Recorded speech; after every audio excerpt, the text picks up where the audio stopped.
नमस्कार. माझं नाव ॲडव्होकेट वैशाली सतीश सोनावले. मी ॲडव्होकेटच्या या क्षेत्रात गेल्या 5 वर्षांपासून आहे आणि माझे मिस्टर डॉक्टर आहेत. माझी मुलगी सुद्धा डॉक्टर आहे आणि ती आता डॉक्टरीमध्ये मास्टर्स करत आहे. निश्चितच हा संघर्ष सोपा तेवढा नव्हताच कुठल्याही स्त्रीसाठी. अगदी सामान्य कुटुंबातली आम्ही खेडेगावातली लोक, त्यामुळे खेडेगावातल्या ज्या मुलींना जे फेस करावं लागतंय आपल्या करिअरसाठी, आपल्या संसारासाठी, तर त्याच गोष्टी होत्या.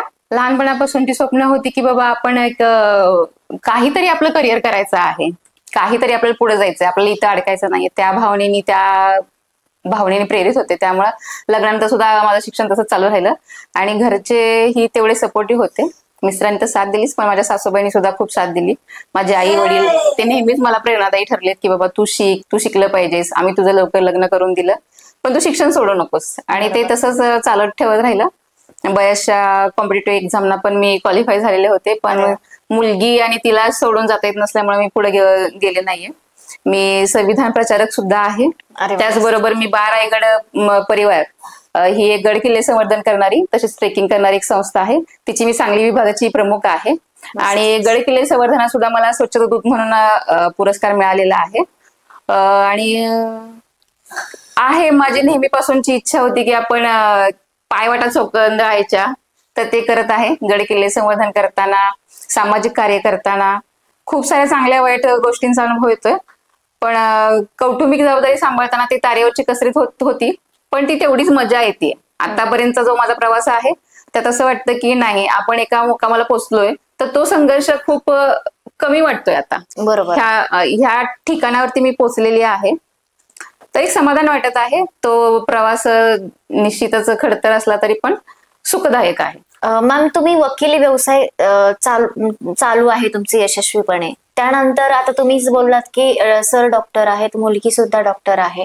हे जे तुमचे प्रोफेशन तुमच्या तिघांचं आणि तुम्ही तुमचं घर संसार आणि व्यवसाय हे सांभाळताना तुम्हाला जो व्याप असेल, तर तारेवरची कसरत असेल, तुम्ही कसं फेस करताय?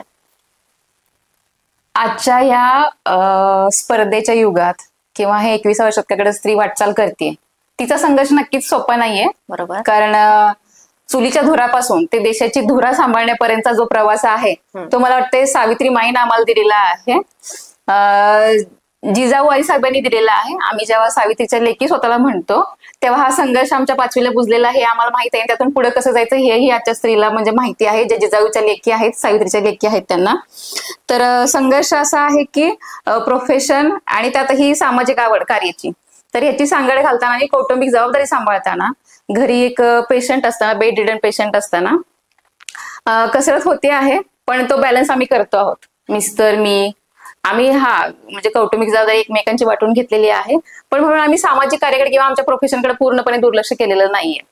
तर जेव्हाही वेळ मिळेल आम्ही वाटून घेतलेल्या आहेत काही गोष्टी की बाबा महिन्याभरातूनचा माझा गड किल्ले संवर्धनाचा किंवा जो एक रविवार ठरलेला असतो तर तो मी देतेच. माझं सामाजिक कार्य जे आहे ते मी देतेच. मग मी घरी दुसऱ्या कोणाला तर ऍडजस्ट केलेलं असतं आणि जेव्हा त्यांना बाहेर जायची वेळ असते तेव्हा मी माझा पूर्ण वेळ घरी दिलेला असतो. म्हणजे हा बॅलन्स सगळ्या स्त्रियांप्रमाणे मीही करत आहे. मला हा प्रश्न विचारायला खूप आवडेल की आजच्या आधुनिक काळात आजच्या स्त्रीला तुम्ही न्याय आणि शौर्याबद्दल कसं बोलाल आणि तुम्ही कसं तोलताय याबद्दल तुम्ही बोललात तर खूप बरं वाटेल. आजच्या स्त्रीचा तौलनिक बॅलन्स चालूच आहे. तिला तोललं जाते नेहमी ह्याच्यात की बाबा ती मॉडर्न झाली तर ती जबाबदारी झटकतीये का, की जबाबदारी घेताना ती मग स्वतःचं अस्तित्व विसरतीये का, मग ह्या मॉडर्न जगात तिचं अस्तित्व काय आहे ह्याची जेव्हा सांगड घालतो आपण तेव्हा साहजिकच आहे.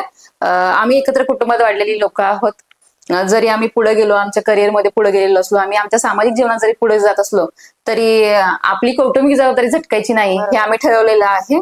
आणि आजच्या खूप साऱ्या आपण वृद्धांच्या प्रॉब्लेम्स बघतोय, अडचणींना फेस करताना बघतोय, तर म्हणजे मुलं त्यांची जबाबदारी झटकत आहेत. पण मला वाटतं की नाही, पिकलेलं पान असलं म्हणून ते आपण सांभाळून ठेवायला पाहिजे आणि ते आहेत म्हणून आपण आजचे दिवस बघतोय किंवा त्यांचीच प्रेरणा आहे. ते जेव्हा चांगले होते तेव्हा ते आपल्याला प्रेरित करत होते म्हणून आपण कुठं पुढे गेलेलो आहे. आज त्यांची जागेवर बसायची वेळ आलेली आहे, तर ते त्याचं दातृत्व घेणं पण आपलं काम आहे आणि त्या आनंदाला पण घेतलं पाहिजे आणि तो तौलनिक बॅलन्स केला पाहिजे. म्हणजे करायला पाहिजे प्रत्येक स्त्रीने किंवा कुटुंबाने, रादर मी म्हणेन की फक्त स्त्रीनी नाही तर त्या कुटुंबाने ते तौलनिक साधलं पाहिजे. तुम्ही तुमच्या करिअरला न्याय देत असताना तुम्ही तुमची कौटुंबिक जबाबदारी ही झटकायला नको आहे. कारण संस्कृती पण आपली जपून राहिली पाहिजे आणि आपलं कौटुंबिक स्थानही जपून राहिलं पाहिजे. ह्याच्यासाठी जेवढंही देता येईल तेवढं द्यायला पाहिजे. त्याचा अर्थ असं नाही होत की स्त्रीनं तिचं अस्तित्व विसरावं असं त्याचा अर्थ होत नाहीये. उलट ते ताऊन सुलाखून ती जास्तीच निखरते असं मला वाटतं. गड किल्ले संवर्धनाला जाताना सुद्धा मला अशीच गोष्ट होती की संवर्धनाला जाणारी मी कसं महिला किंवा मुलगी होते. त्यावेळेलाही मला सगळेच असे हसायचे किंवा मला घरूनही तसा विरोध होता की गडावरती तुझं काय काम आहे. पण गडावरती गेलं ते संवर्धन करायचं आहे आणि तिथे गेल्यावरती जी मिळणारी समाधान आहे, ऊर्जा आहे ती मलाच माहित होती. तेव्हाही संघर्ष मोठा होता की मी महिनाभर मी घरी काय बोलायची नाही. मला मोहिमेला जायचं असेल त्यामुळे मी सगळी घरची कामं आटपून सगळ्यांना सगळं खुश ठेवून ते एक दिवस मला चांगला मिळावा म्हणून मी जायचे. तेव्हाही मला सगळे ओरडत होते. पण आज असं झालंय की एक हे झाले संवर्धनामध्ये वैशालीताई एक नाव झालेलं आहे की सांगली विभागाचं वैशालीताई हे एक नाव आहे. आणि आता घरून आता असं विचारणं होते की बाई तुझी मोहीम कधी आहे, तू घरात आहेस का? सवय झालेली आहे लोकांना. आणि मग माझ्या वेळेनुसार मग लोक आता मला ऍडजस्ट करत आहेत. तर मी तरुणींना किंवा आपल्या महिलांना एकच सांगेन की तुम्ही तुमच्या निश्चयावरती ठाम राहा. पायवाट असेल एक एक पाऊल पुढे टाका, तुम्ही तुमच्या ध्येयापर्यंत नक्कीच पोहोचताय. अगदी बरोबर आहे.